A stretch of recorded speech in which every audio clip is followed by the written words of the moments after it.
beginner's yoga. Let's take a classic beginner's yoga practice and flip it around. We'll begin by lying down, work our way up to a standing position, and see what happens after that. So if you're ready, let's lie flat on our backs, please. Any way you can, just nice and easy.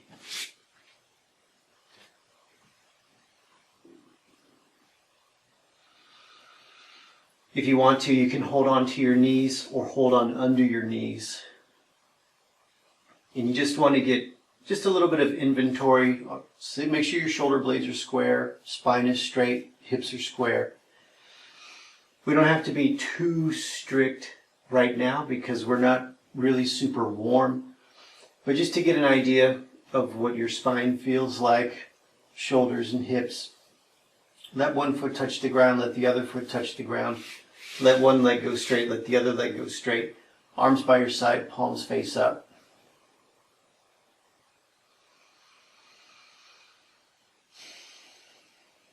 And just begin to breathe in and out through your nose and in and out through your tummy.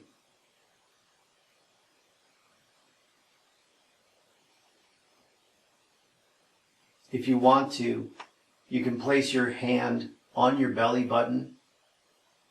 So when you inhale, you feel your tummy rise.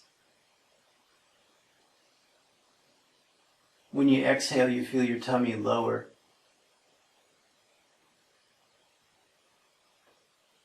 Inhale through your nose. The tummy goes up.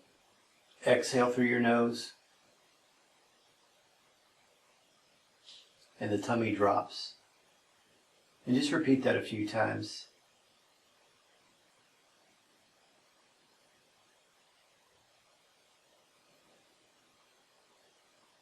And do your best to remember that as we're going through class, the goal is really nasal breathing and belly breathing. Now, belly breathing, it just means you're pushing your tummy out and you pull your tummy in a little bit. You're always going to breathe through your diaphragm unless you're encased in an iron lung or unless you've been intubated or you've had a trach done. But all things being equal, your diaphragm is always doing the breathing. It's just that we use our musculature to help access the lower lobes of the lungs. That's what's happening with the belly breathing. So one more time, inhale. Lift your tummy, exhale. Lower your tummy. And let's bring our knees to our chest. And so holding on to the kneecaps and holding on under the kneecaps, either or. And notice if it feels different lying flat on your back now. Did you relax a little bit? Can you feel a little more inventory? Is it easier? Does it feel exactly the same? There's no wrong or right answer. It's just about the mind-body connection and being aware of what's happening. Now, with your knees bent, feet flat on the ground, let's take our feet about mat width apart. You may need to adjust this, contingent on how your knees feel or how your hips feel. Usually mat width is pretty good, but don't be afraid to move your feet closer or move your feet further away. Inhale, knees up. Exhale, and windshield wiper both knees to your right. So when you do that, your left knee is on top, your right knee is toward the ground. Inhale, knees up. Exhale, windshield to the left, windshield wiper to the left. And repeat that as you go. Inhale, knees up. Exhale, windshield wipe. Try to follow the rhythm of your breath. Inhale, knees up. Exhale, windshield wipe to one side. And as you're windshield wiping, just be mindful. Nothing should hurt at all. Zero. There should be zero pain. On the scale of 0 through 10, 0 being zero pain, 10 being the most excruciating pain you've ever felt in your life. We should never ever go above a 3, maybe a 4, and that should be mild muscular discomfort. So if you think about those words, mild, muscular, so you want to feel it in your muscles, not in your joints, not in your ligaments, not in your bones, but mild, deep in the belly of the muscles, discomfort. So sometimes it's not going to feel super awesome, as if you're, in a jacuzzi or something. You might feel your muscles working a little bit. You might feel your muscles stretching a little bit. But the key, at the risk of being redundant, is mild muscular discomfort. So it's okay that maybe when you windshield wiper one side, you feel a gentle tug, maybe on your quadriceps, maybe you feel a gentle tug on the outside hip. That shouldn't be a problem. But if you're wincing, if you're grinding your teeth and squeezing your eyes because the pain is overwhelming, not good. You might need to back out a lot, you might need to go see a doctor. We're just doing our best to stay within 0 to 3. Okay. Next time your knees are up, double check. Correct yourself. Knees to your chest. Hands on your knees or hands under your knees. And just always coming back to this imprint on the mat. Shoulder blades, spine, hips, and shoulders. Is it feeling easier? Is it feeling exactly the same? Is it feeling better or looser? Now bring your feet to the mat. Feet are about hip width apart, knees point to the ceiling, hands flat on the mat, palms down. All things being equal, hopefully you can feel your heels or maybe your ankle bones with the tips of your fingers. Now some people are built a little differently. Maybe their arms are a little shorter, etc., etc. But for most people, most of the time, you should be able to feel your heels and your ankles. If it's impossible, if you've got knee issues and you need to take your feet a little further away from your seat, that's okay too. However, if we can get our heels kind of close, we're going to get into the glutes a little more. From this position, hands flat on the ground, spine straight, breathing in and out through your tummy. Find an exhale. Keep breathing, and you want to find what's called the Kegel Contractions. So the Kegel muscles, those are your pelvic floor muscles. If you were trying to stop yourself from going to the bathroom, you would contract your Kegel muscles. Pull those muscles up into your body. And that helps give you intra-abdominal compression and gives you intra-abdominal stability. So keeping your Kegels contracted, tuck your pelvis in a way that you're completely flat on the mat. It's called a posterior pelvic tilt. You use your abs muscles, it tilts your pelvis slightly, and you should feel completely flat on the ground. Keep your Kegels contracted. Keep your posterior pelvic tilt active. Find an inhale. As you exhale, push with both feet equally to get your hips up off the ground. You get into a half bridge. Now breathe here and keep working here. Keep your Kegels engaged and keep pushing down with your feet. Try to do it equally. If you take your hands and you palpate your glutes, you should feel your glutes. They should feel like a fist. 2 fists in your back pockets. You might feel the backs of your legs. They might be working a little. Those are your hamstrings. Definitely want to feel the glutes working. And you might feel your low back working. All of which is good. Make sure you're feeling it in your glutes 100%. One more inhale. Exhale. Stay braced and lower your hips to the ground. Good. Now, just for a little more gluteal activation, we'll do what's called the rolling bridge. And that's because we're going to get our hips to roll a little bit side to side. Inhale through your nose. Exhale through your nose. Keep breathing, please. Kegel contractions. Posterior pelvic tilt. Push with both feet and get your hips straight up into the air. Now, what we're going to try to do here is keeping your hips up. Your hips will never ever go lower and lower. If anything, your hips will creep up higher and higher. And hopefully you get more and more gluteal activation. So from this position, push hard with your right foot. And notice, hopefully your right hip goes up a little bit. Now push hard with your left foot. And notice that your left hip will go up just a little bit. And keep repeating that process. Push with the right foot, push with the left foot. And you're kind of slowly rocking your pelvis side to side. It's very subtle. It should not look like a giant swaying bridge.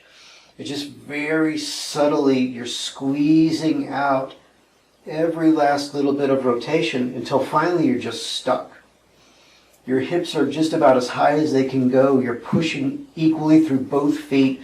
And you're just really feeling the gluteal contraction get stronger and stronger and stronger. Keep tucking your pelvis. Keep pulling your kegels up into your torso. Push hard evenly through both feet.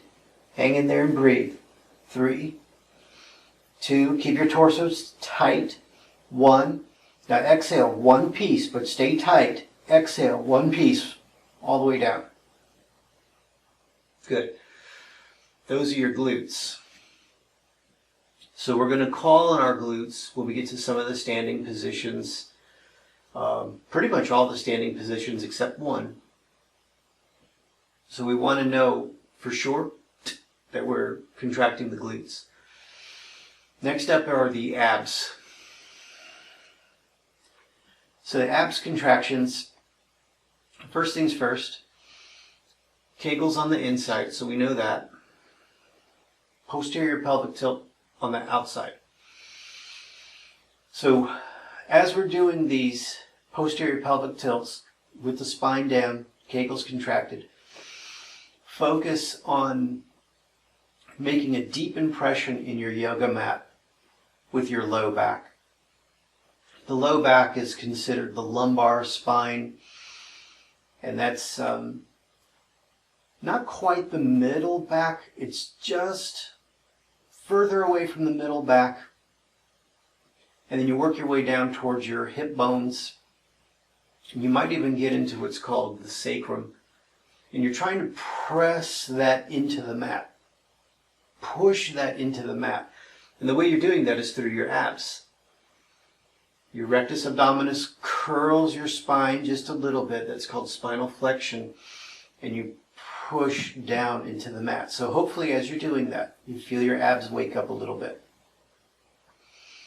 Lots of Kegel contraction and lots of posterior pelvic tilting.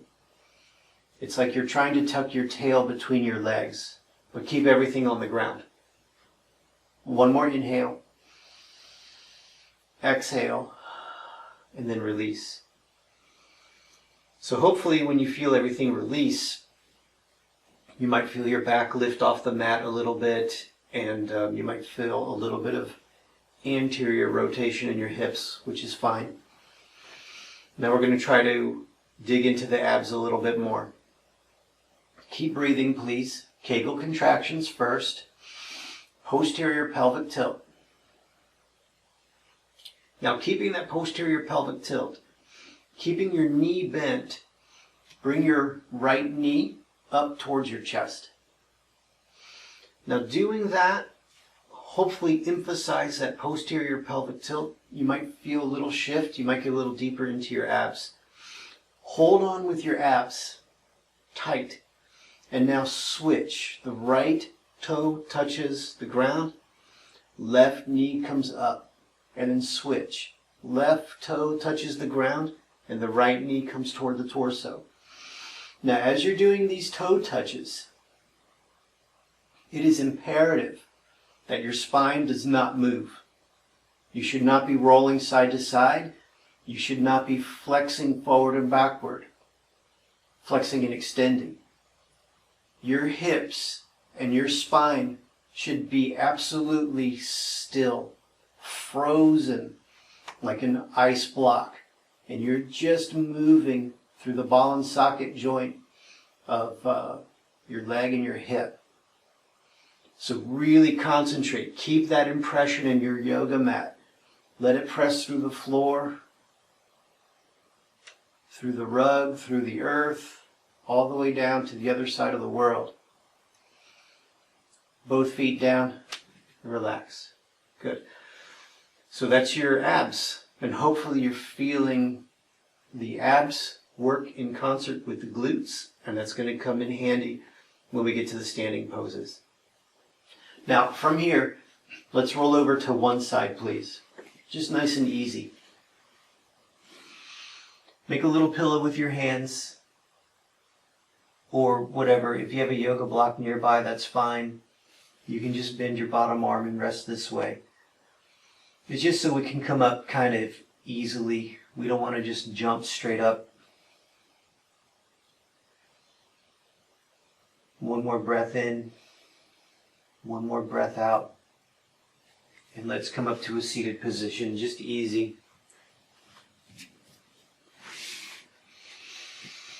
If it's possible, we'll sit cross-legged. If cross-legged is impossible, don't worry. Sit any way you can. You can even sit in a chair if you want. The goal is to make sure your hips feel pretty even and that you can extend your spine. So spinal extension is the exact opposite of what we were doing for the abs. For the abs, we were doing spinal flexion. Extension, you want to lift up. Get your chest bone lifting up towards your throat and up towards your chin. From this position, we'll take a deep breath in. As you exhale, turn your ribs to your right. To your right. Now, as you're turning, keep your chest lifted. Don't let your chest drop as you start to turn. Keep lifting, keep turning. When you've gone about as far as you can go, then put your hands on the ground and set your hands. You might have your hand on your knee, both hands to the ground. Doesn't really matter. What matters is your hands kind of bookmark your space. So every time you inhale, lift your chest. Every time you exhale, try to turn your ribs. Don't worry about how far you go. Just concentrate on lifting the chest and turning the ribs. Be mindful of your neck. Usually I'll keep my neck neutral. I won't look over one shoulder or the other. But that's going to be contingent on how comfortable your neck is and how healthy your neck is. 2 more breaths.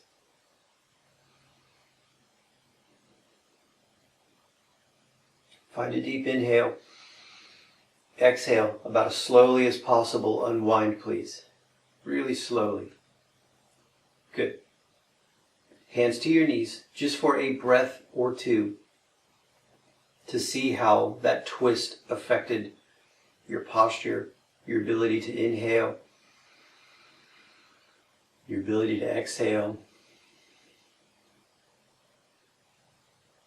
And now if you can, if it applies to you, switch your crisscross applesauce. Double check that your hips are even. Lift your chest, exhale, we'll turn the other way. Now as you're turning, don't use your hands to help. This is where the obliques come in. So when we were doing the abs work and even when we were doing the bridging, that affected the transverse abdominis and your rectus abdominis. Here, as we're turning, you're affecting the obliques, the side abs. And then when you feel stuck, that's when you place your hands and you bookmark the space. So every time you inhale, you're lifting the chest. Every time you exhale, you're still trying to use your obliques to turn. And even if you can't physically turn, the idea that you're turning against the resistance provided by the opposing muscle group, that's where you're getting stronger. It's almost like turning against a weight, except the resistance is internal, it's not external. Breathe. Keep lifting the chest. Keep turning the ribs. Hang in there with me. 3, 2, 1. Slowly unwind. Face forward. Good. And just feel the rebound or the echo of that stretch. See if you can sit up taller. Notice if it's easier to breathe.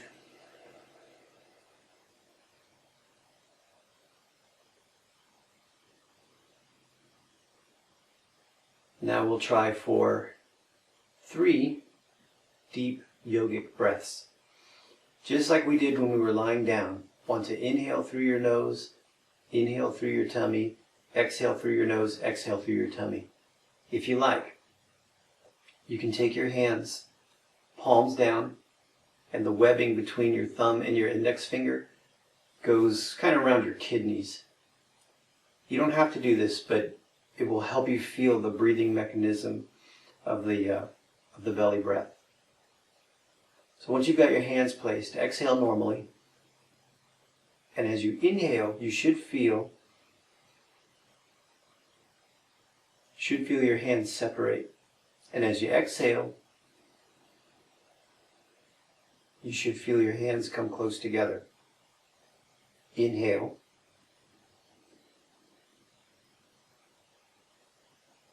Exhale.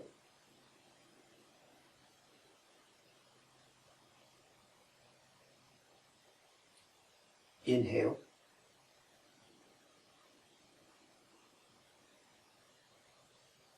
Exhale.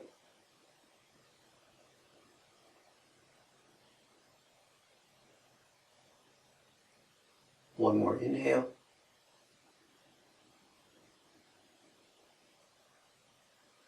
One more exhale.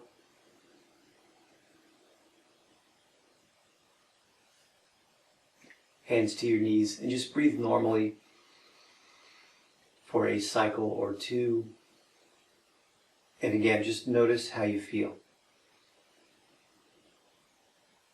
And when you're noticing how you feel, it's very subtle. It's not always going to be firecrackers and giant explosions and epiphanies. It's going to be very subtle. Your hands might feel a little warmer. It may have become just a little easier to breathe. Maybe your sinuses cleared up a little. Maybe you're smiling. Just little tiny subtleties. That's the magic. It's not going to be a giant explosion. Not every single time, not every single day. Sometimes that will happen, but the importance is focus on the microscopic things happening after you do a stretch or after you take a breath in or a breath out. Now, from here, let's turn sideways, lengthwise, I should say. And just kind of what I'm doing, I'm just grabbing onto my leg muscles, keeping the leg muscles soft, and just moving the leg muscles around the bones. Just shaking out any residual tension, trying to increase the circulation. If you were seated in a cross-legged position, sometimes it can affect the blood flow. So just rattling and moving your legs around will help increase the blood flow. It's going to be better than doing extra stretching and extra bending. And maybe you need to shake your arms a little, and that's okay too. Now let's see if we can come to a standing position.